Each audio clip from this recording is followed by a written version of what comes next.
ई नवही महीना बेटी को खिया मेरा खाली दुखवा सहली हमें आधी कहो।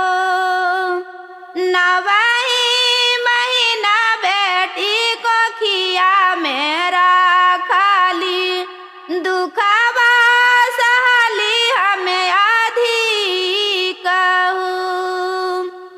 जब तो हूँ बेटी गे माँ कुख जलम लिहलू पापा न जानलन तोहार हो।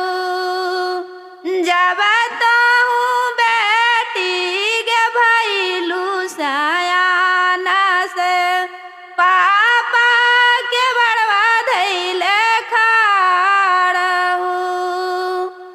जब ताहूँ बेटी गे भइलू सयाना से पापा के बड़वा धैले खाड़ गे। अम्मा से पूछथिन पापा दिल के बतिया से कि ना घर जाला मल बेटिया खाड़ हूँ।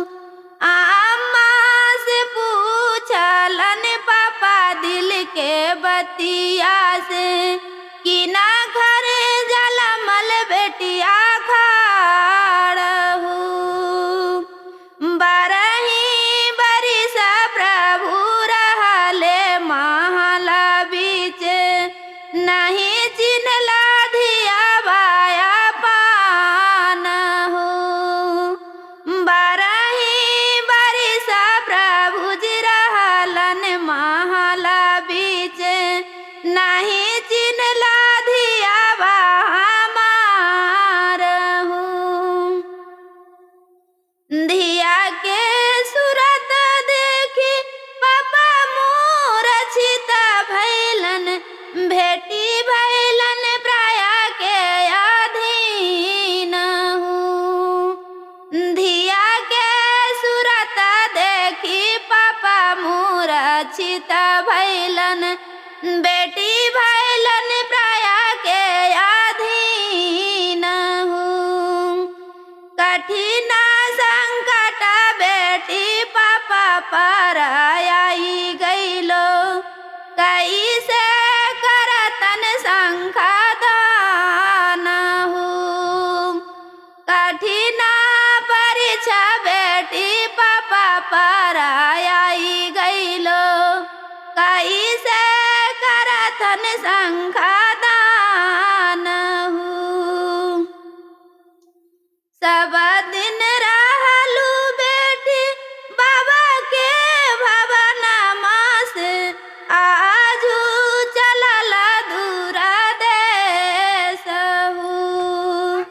सब दिन रहलू बेटी पापा के टहलनी आजू भैला नजर से दूर हूँ।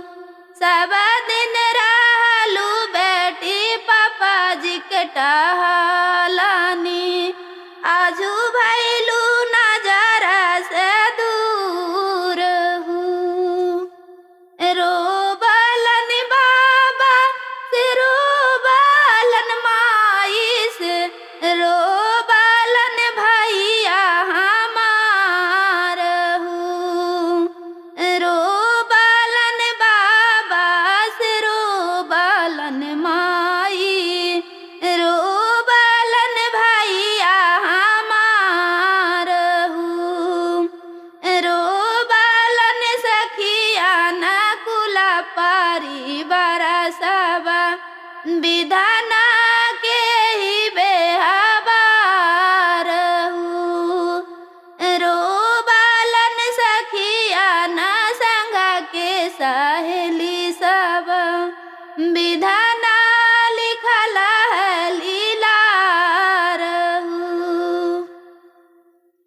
डोलिया उठावे मिली चरगु कहरवा से लक्ष्मी नदिया चलल जाई हूँ।